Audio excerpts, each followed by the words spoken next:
What if you just go hell or high water? I'm going to make it my life's mission to become a multimillionaire. And you do nothing else but commit to being a multimillionaire. You decide to become relentless. You follow the clues. You take responsibility for everything. You know what will happen? You will either die or you will be a multimillionaire. But there's no third option.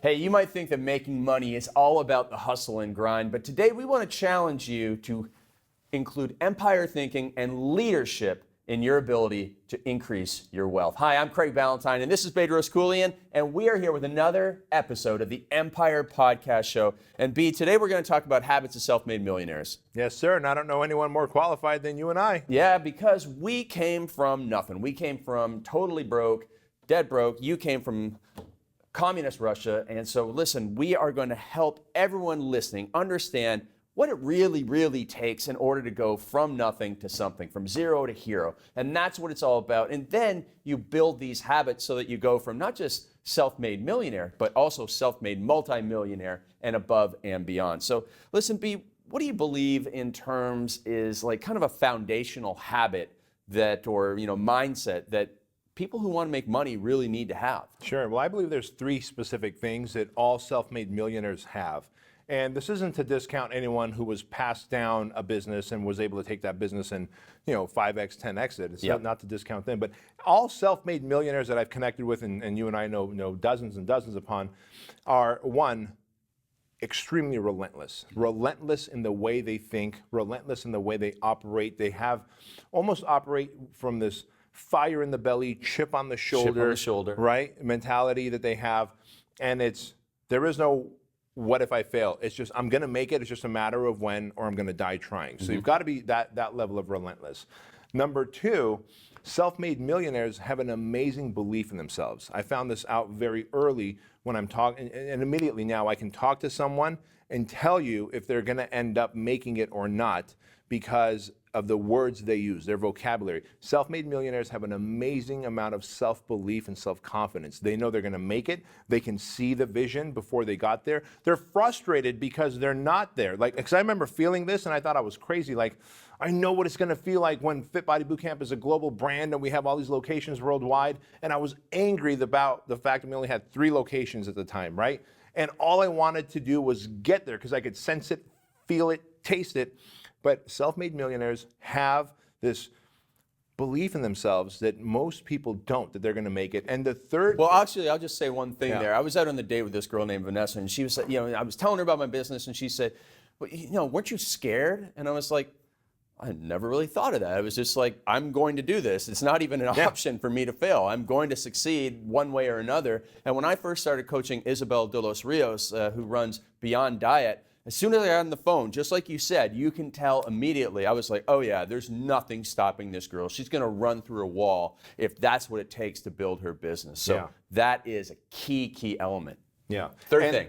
And the third and final thing that I found about self-made millionaires is they are really good at following the clues. In other words, they know that success leaves clues, and they're very good at finding people in the industry that they want to be in or are in, and seeing who the successful are, and then finding the clues. They don't waste their time trying to recreate the wheel. And when you have that relentless belief system that you're just never going to quit, when you can see it, sense it, feel it, taste it before it ever happened, where, aren't you scared? No, I never even thought about being scared because this is just something I'm going to do. Yeah. And then when you know that others have done it before you, and they've left clues, and you just have to deconstruct the clues, it's pretty easy otherwise to become a self-made millionaire. Yeah, and I'd like to add one thing to that, and that is the power of personal responsibility. Every self-made millionaire I know believes in whether we move ahead as a company or not is up to me.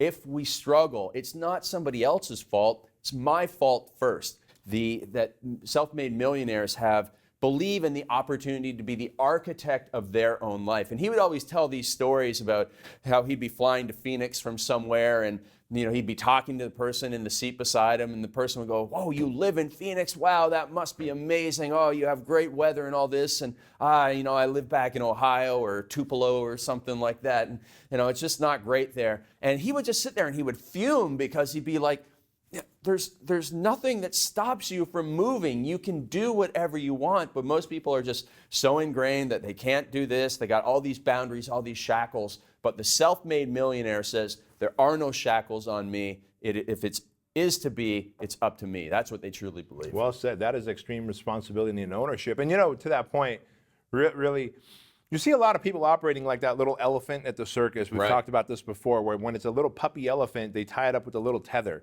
and it tries to get away, and it can't. This elephant becomes this giant mammoth, and they still tie it up with a little tether, and it won't attempt to get away. And that's really Dan Kennedy's point there, I think, which is most people have all these weird limiting beliefs that they neuter themselves. They neuter themselves. They have these limiting beliefs that they stack one limiting belief on top of another. I can't move from there. I can't start that job. I don't have that degree. I wasn't born into a rich family. I'm not a good salesperson. Yeah. What if you just go hell or high water? I'm going to make it my life's mission to become a multimillionaire. And you do nothing else but commit to being a multimillionaire. You decide to become relentless. You follow the clues. You take responsibility for everything. You go to sleep at the same time, wake up at the same time. You build your morning rituals all around becoming a multimillionaire. Do you know what will happen? You will either die or you will be a multimillionaire. But there's no third option. No, exactly. And so my mentor, Mark Ford, another one of my mentors, he said he was going to this Dale Carnegie course way back in the early 80s. And, at one of them, they said, okay, you got to pick your number one goal for your life. And that's when he decided to get rich,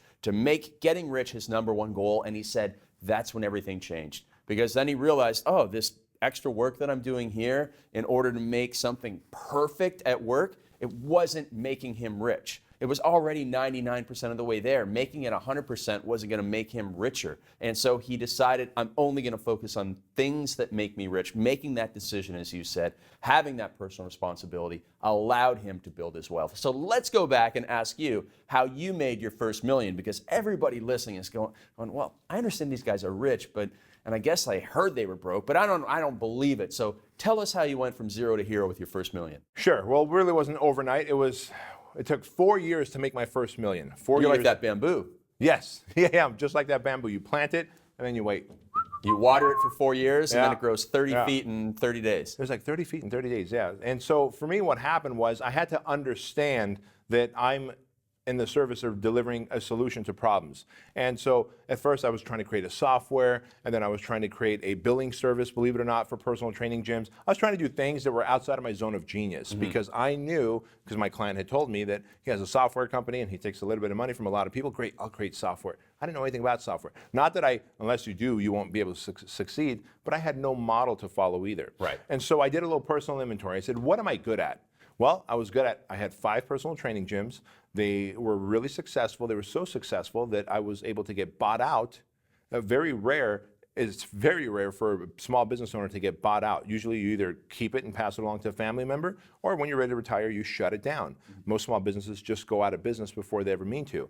And so I was able to build my 5 gyms and eventually sell them for a nice chunk of change. And when I did, and by the way, that wasn't my first million. When I did, I realized I am good at starting and systematizing personal training gyms. And so maybe what I should do is be the guy that offers that solution to personal trainers like I needed when I didn't know anything about the business of personal training. And so it took 4 years to come up to that discovery, and very much like that bamboo plant, it took literally in the next 90 days, I created 2 courses, the PT business course, the personal trainer business course, and then closed clients, the other thing that personal trainers needed, which was a sales system on how to convert leads into paying clients. And then I discovered, Dan Kennedy, marketing. I started building an email list and a following through my email list because there was no Facebook at the time. There were Google AdWords, but there was no other social media platform. And YouTube had just started. Between YouTube and my email list, I literally spent the next year and generated $1 million by being the solution provider to personal trainers who were struggling in their business, didn't know how to make money, get clients, and get referrals. And that's the solution I provided them, and it was a game changer for me. And so oftentimes, anyone watching this, listening to this, there's a expertise that you have right now that people are willing to give you money. And you could do exactly what I did. Figure out what that solution is. Isolate that solution. Who is it for? Get a following of the people from Instagram, Facebook, YouTube, build an email list of a following of those people who need it, and then make them the irresistible offer like I did. And when you do that, very quickly you'll amass your first $1 million. Yeah, and that's exactly what I did. But in the fitness industry, selling to the end user, and I realized there's millions of people out there with this problem of not being able to exercise, being overweight, and I was like, okay, that's the problem. I know how to solve it. Now, how do I get my stuff in front of them? And I went and built the systems and was able to go and sell and sell and sell and take my products viral and build that first million. So that's what I was able to do. And it's all about adding value and knowing there's nothing going to stop me. It was not an option to fail. And even when I did struggle, I was like, okay, I'm going to come back at this twice as hard tomorrow. I'm going to go and find those resources. I was relentless, turning over every rock. And that's what empire builders have to do. They have to go to the source. And one of the things that allowed me to become super successful was when I hired my first coach. And I show people, like I always show the exponential, graph, the hockey stick graph. That's what happened. My results were good, good, good. Hired a coach, boom, through the roof, because the coach had been there and done that. They had the expertise, and they gave me that no-holds-barred accountability, so I would go out there and take action. And that's why you and I are like, well, that's what helped us in the past. So that's why we go out and coach so many other people to building their first million. And now we've moved on because we helped so many people do that we're helping people build that first $10 million business in the Empire Group. Well, so I'm curious because we heard someone say this weekend, and I want you to share your answer. When someone says, but I tried making my membership site for my services, and I spent $20,000 on building that membership site, and it just didn't work out, and I've lost motivation, I'm burnt out. What do you say to that person? Like, what do you tell them? Well, I say, you have the work ethic, you have the personal responsibility, you just took the wrong road. And we have talked about this before many, many times, that the path to success has already been trampled. It's already laid out. Now, it's not easy. It's just like the path to climbing Mount Everest is already laid out. Doesn't mean that climbing Mount Everest is easy. We just need to go, and as coaches, what Bedros and I do is we take these high performer, high achiever race cars that are spinning their wheels in the mud. We pick them up, we just put them on the track that's right beside it, and they go racing down the path to success. So listen, just because an avenue you tried in the past didn't work doesn't mean that you're a failure. Doesn't mean that you're not going to succeed. It just means you haven't got the right coaching in the past. So, to grow on that story, I had a client who was at my mastermind on the weekend, a different mastermind, and she said, last year I spent tens of thousands of dollars on bad coaches, and now I've found the one who is going to give me the right results because I've already made more money with you, Craig, than I did with those coaches that I wasted all that money on. And it's because I showed her the right path to success. So listen, if you're out there struggling, if you have tried a few things, it's okay.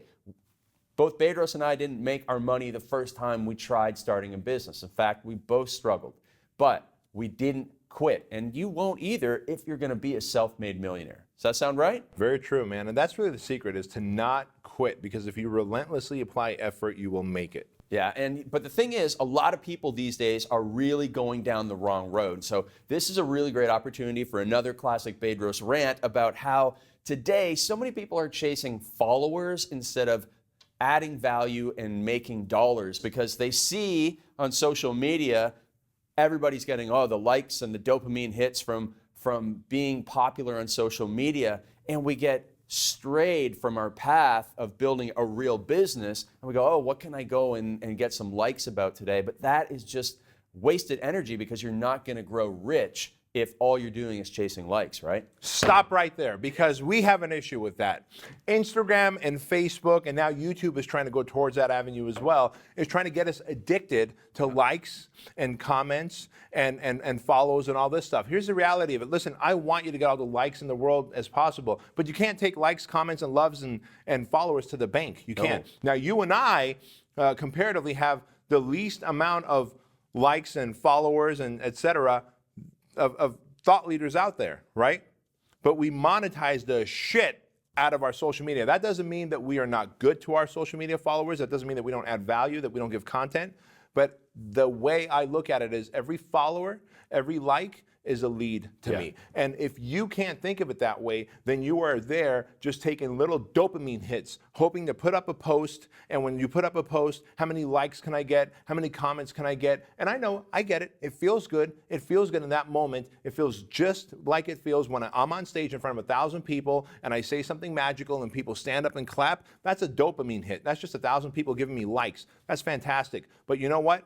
I'm going to go and build my empire because the long-term dopamine hit that I'm looking for is consistency in money, because money is a vehicle to freedom, as we talked about on a previous podcast. And when you have money, you can move mountains. You can help people, build a legacy, inspire, teach, give away. The reason we're able to give this podcast away for free on this $500,000 set that we've built out is because we've built the empires that fund this free content that we're giving away. So my challenge to everyone on there is stop chasing the likes and the followers. Like, I understand when I have right now I got 22,000 followers on Instagram. When I have 500,000 followers, I would make exponentially more money from those followers, but I will give them 10 times the value of the money that they're giving me. But the moment you're hooked on the comments and the likes and nothing else, you're just taking these goofy little dopamine hits, but you're broke as a joke and you're unable to help yourself or help anybody else around you, which is really unfortunate. Yeah, because you're totally distracted, going down the wrong path. So let's just sum it up. Habits of self-made millionaires: personal responsibility, thinking, planning, taking care of yourself, bringing your energy every day, having gratitude,